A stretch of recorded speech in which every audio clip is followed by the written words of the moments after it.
ఈరోజు ఒక క్రైస్తవుడు జీవిస్తున్న భక్తి జీవితం సరిపోదు.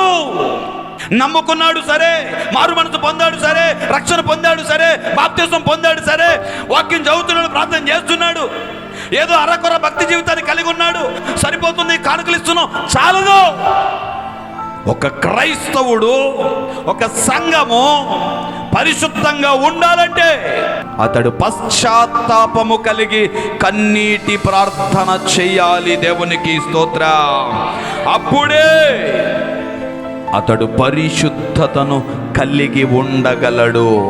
నువ్వు పరిశుద్ధత పొందాలన్నా, పరిశుద్ధంగా ఉండాలన్నా, పరిశుద్ధతను కాపాడుకోవాలన్నా, పరిశుద్ధమైన జీవితంలో కొనసాగాలన్నా, అంతము వరకు నువ్వు పరిశుద్ధంగానే దేవుని సన్నిధిలో నిలవాలన్నా ప్రతి దినము పశ్చాత్తాపంతో కూడిన కన్నీటి ప్రార్థన అవసరం.